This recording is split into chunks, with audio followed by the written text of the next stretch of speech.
गणपतये नमः। पुरुषोत्तम मास महात्म्य अध्याय 17 के अंतर्गत नारद जी बोले, हे कृपा के सिंधु, उसके बाद जागृत अवस्था को प्राप्त उस राजा दृढ़धन्वा का क्या हुआ, सो मुझसे कहिए, जिसके सुनने से पापों का नाश हो गया है। नारायण जी बोले, अपने पूर्व जन्म के चरित्र को सुनने से आश्चर्ययुक्त तथा और सुनने की इच्छा रखने वाले राजा दृढ़धन्वा से वाल्मीकि ऋषि फिर बोले। वाल्मीकि मुनि बोले, इस तरह स्त्री के मुख से शीतल वाणी को सुनकर सुदेव शर्मा धैर्य धारण कर हरि भगवान में चित्त को लगाता हुआ दीर्घ श्वास लेकर दीन मुख सुदेव शर्मा जो होने वाला है वह होगा, यह मन में निश्चय कर पुष्प समिधा आदि के लिए वन को गया। इस प्रकार करते हुए उस सुदेव शर्मा का कितना ही समय बीत गया। बाद में किसी दिन समिधा कुश फल पुष्प आदि लेने के लिए वन को गया। वहां जाकर सुदेव शर्मा मन से हरि भगवान के चरण कमलों का ध्यान करने लगा। उसी दिन उसका लड़का शुकदेव अपने मित्रों के साथ बावली को गया। बावली में प्रवेश कर समस्त मित्रों के साथ जलयंत्रों से जल फेंकता हुआ और बार बार हंसता हुआ खेलने लगा। गर्मी के ऋतु में बार बार जल में खेलता हुआ हर्ष को प्राप्त हुआ।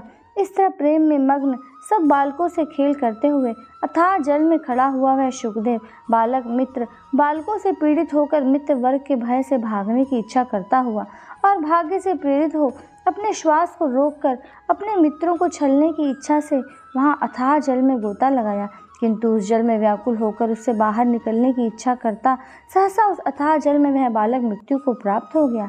जल से निकलते हुए बालक को न देखकर वे सब मित्र बालक चकित होकर हाहाकार करते हुए बहुत जोर से दौड़े और अत्यंत शोक से ग्रस्त वे बालक उसकी माता गौतमी से जाकर बोले। उन बालकों के अत्यंत अप्रिय वज्रपात के समान वचन को सुनकर पुत्र में प्रेम करने वाली वह गौतमी तुरंत पृथ्वी पर गिर गई। उसी समय वन से सुदेव शर्मा आया, पुत्र का मरण सुनकर कटे वृक्ष के समान पृथ्वी पर गिर गया। श्री कृष्ण गोविंद हरे मुरारी, हे नाथ नारायण वासुदेवा, राधे कृष्णा कृष्ण कृष्णा राधे कृष्णा कृष्ण कृष्णा। बाद दोनों ब्राह्मण स्त्री पुरुष उठकर बावली को गए। वहां जाकर मृत पुत्र का आलिंगन कर उसके शरीर को गोद में लेकर सुदेव शर्मा बारंबार पुत्र का मुख चूमने लगा। अपने गोद में स्थित मृत पुत्र को बार बार देखता हुआ रोता विलाप करता गदगद अक्षर से बोला। सुदेव शर्मा बोला, हे पुत्र, मेरे शोक को नाश करने वाले शीतल सुंदर और शुभ वचन को बोलो। हे वत्स, मेरे मन को प्रसन्न करो। वृद्ध माता पिता को छोड़कर तुम जाने के योग्य नहीं हो। हे वत्स, वेदाध्ययन के लिए तुम्हारा श्रेष्ठ मित्र बुला रहा है और बड़े हर्ष से पढ़ाने के लिए उपाध्याय तुमको बुला रहे हैं। हे पुत्र, शीघ्र उठो, इस समय क्यों सो रहे हो? तुमको छोड़कर घर नहीं जाऊंगा। घर में मेरा क्या काम है?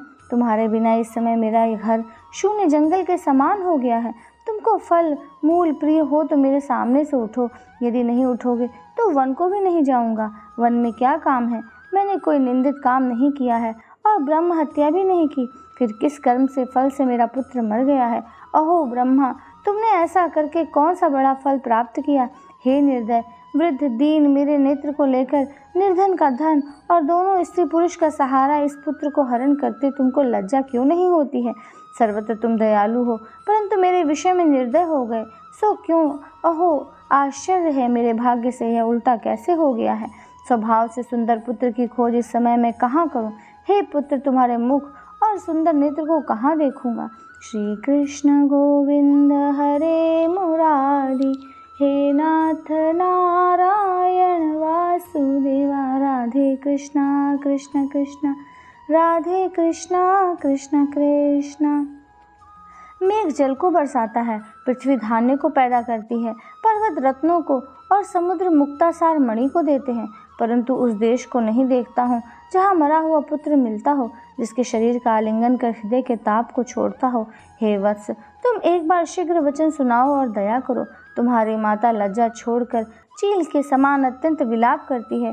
हे पुत्र, उसको देखकर तुमको दया क्यों नहीं पैदा होती है? माता पिता की आज्ञा के बिना तुम कभी नहीं गए। हे पुत्र, हम दोनों से बिना पूछे ही दूर के मार्ग को क्यों गए? ऐसा क्या हो गया? इस समय किसके वेदाध्ययन की उत्तम वाणी को सुनूंगा? हे वत्स, आज तुम्हारे और तुम्हारे मनोहर मधुर वचन के स्मरण से मेरा हृदय 100 टुकड़ा नहीं हो रहा है, क्योंकि मेरा हृदय लोहे के समान है।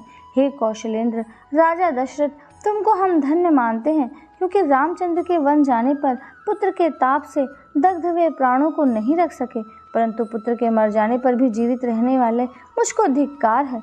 हे गोविंद, हे विष्णु, हे यदुनाथ, हे नाथ, हे श्री रुक्मणी के प्राणपति, हे मुरारे, हे दीन पर दया करने वाले, हे दयालो, पुत्र रूप अग्नि के ताप से संतप्त मेरी रक्षा करो।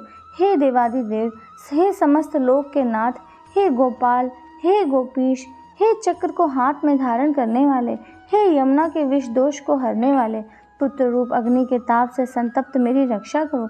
हे वैकुंठ के वासी विष्णु, हे नरकासुर के नाशक, हे चराचर के आधार, हे संसार रूप समुद्र से पार करने के लिए जहाज रूप अर्थात संसार समुद्र से पार उतारने वाले, हे ब्रह्मादि देवताओं से नमस्कृत चरण पीठ वाले, पुत्र रत्न अग्नि के ताप से संतप्त मेरी रक्षा करो। हमारे समान शठ दूसरा कोई नहीं है। जो मैंने देव के पुत्र श्री कृष्णचंद्र के वचनों का उल्लंघन कर पुत्र में दुराशा की है, कौन अभागा पुरुष भाग्य में रहने वाली वस्तु को प्राप्त कर सकता है। श्री कृष्ण गोविंद हरे मुरारी, हे नाथ नारायण वासुदेवा, राधे कृष्णा कृष्ण कृष्ण राधे कृष्णा कृष्ण कृष्ण। इति श्री ब्रह्म नारद दिव्य पुराणे पुरुषोत्तम मास महात्म्य सप्तदशो अध्याय संपूर्ण। राधे राधे भक्तों, इस प्रकार से मैंने अध्याय 17 का वर्णन किया है। आशा करती हूँ आप इससे सुनकर लाभ की प्राप्ति करेंगे और अधिक लाभ प्राप्त करने के लिए मेरे चैनल को सब्सक्राइब करें, बेल आइकन को प्रेस करें, वीडियो को अधिक से अधिक शेयर करें। अगला अध्याय आने तक के लिए नमस्कार, राधे राधे।